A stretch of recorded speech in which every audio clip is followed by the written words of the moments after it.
మన విజయవాడలో అంబేద్కర్ స్టాచ్యూ ఉందండి. ఇక్కడైతే ఎంత బాగుందంటే ప్రతి ఒక్కరు చూడవలసింది. ఎవ్వరు మన విజయవాడ ఎవరు వచ్చినా సరే ఎవరు మిస్ అవ్వకూడదు. ఎందుకంటే ముఖ్యంగా చిన్నపిల్లలకి ఇవి తెలియాలి. చూపిస్తే ఎక్కువగా వేగంగా తెలుసుకుంటారు. స్కూల్లో అవన్నీ చెప్పినా సరే అంత వేగంగా మనకి పిల్లలకి అంత తెలియదు. ఇలా చూస్తే బాగా తెలుస్తుంది. అంబేద్కర్ ఏం చేశాడు, రాజ్యాంగం ఎలా ఏర్పడింది, రిజర్వేషన్స్ ఎలా వచ్చాయి, ఆయన పడిన కష్టాలు అన్నీ మన కళ్ళకు దిద్దినట్లు ఈ ఫొటోస్ అయితే ఉన్నాయబ్బా. సేమ్ అలా నిజంగా మన జనాలు వాళ్ళు వచ్చి కూర్చున్నట్లుగా ఉంది. చాలా బాగుంది. లోపలైతే ఇంకా చూడాలి. చాలా చాలా బాగుంది. అందరూ చూడాల్సిందే ఇది. కిందన కూడా ఇవి ఉన్నాయి. చాలా క్రౌడ్ చాలా ఎక్కువ ఉన్నారు. నేను సండే వెళ్ళాం. చాలామంది క్రౌడ్ ఎక్కువగా ఉన్న వాళ్ళు వీడియోస్ ఇప్పుడు తీయలేకపోయాను. కాబట్టి ప్రతి ఒక్కరు అదిగోండి అంబేద్కర్ స్టాచ్యూ. ఆ ఫోటో చూస్తే అలాగే నాకైతే మాత్రం షాక్. ఆయన వచ్చి కూర్చున్నట్లుగా ఉంది.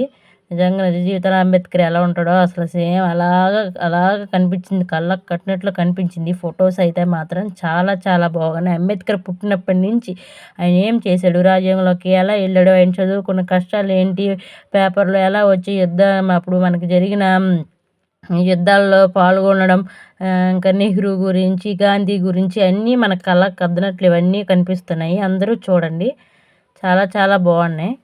ఈ వీడియో చిన్నపిల్లలకి వేగంగా పిల్లలకి బాగా చూపించాలి. చాలా బాగుంది.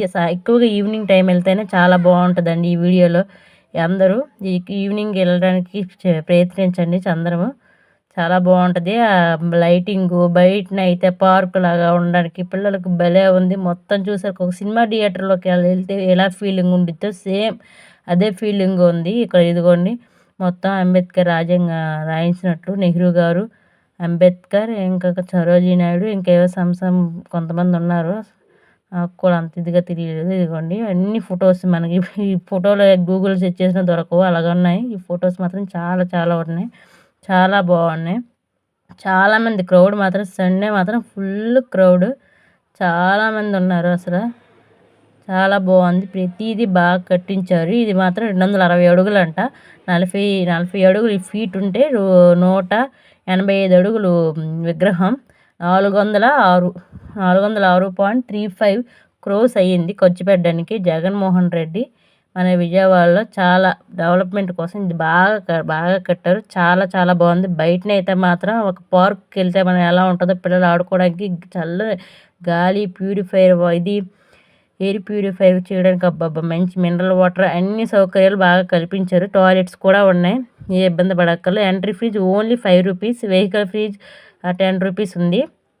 4 వీలర్స్కి 20, ఇంకా హెవీ వెహికల్స్ 30 అలా ఉన్నాయి. కెమెరాకి ఉన్నాయి. వీడియోస్ తీసుకోవడానికి కూడా పర్మిషన్ ఉంది. దానికి కూడా కెమెరా అయితే 50 రూపీస్.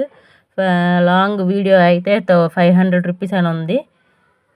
500, 1000 రూపీస్ అని ఉన్నట్లు ఉంది. ఫొటోస్ అయితే చాలా చాలా బాగున్నాయి. 406 కోట్లకి న్యాయం జరిగినట్లే ఉంది. పిల్లలు ముఖ్యంగా ఎవరు మిస్ అవ్వకండి. విజయవాడ వస్తే ఎవరైనా సరే ఈ వీడియో పక్కాగా చూడాలి. ఈ వీడియో చూసి అక్కడికి రండి. ఇది ఎక్కడున్నా అంటే ఈ విజయవాడలో ఏ మూల నుంచి చూసినా సరే ఆ విగ్రహం కనిపిస్తుంది. అంత ఎత్తులో ప్రపంచంలో ఎత్తైన విగ్రహం అంబేద్కర్ విగ్రహం అంట ఇది. చాలా చాలా బాగుంది. పిల్లలు అయితే చాలా బాగా ఆడుకుంటున్నారు. ఎక్కువగా సాయంత్రం వెళ్ళడానికి చూడండి. వీడియో నచ్చితే లైక్ చేయండి, షేర్ చేయండి, సబ్స్క్రైబ్ చేసుకోవడం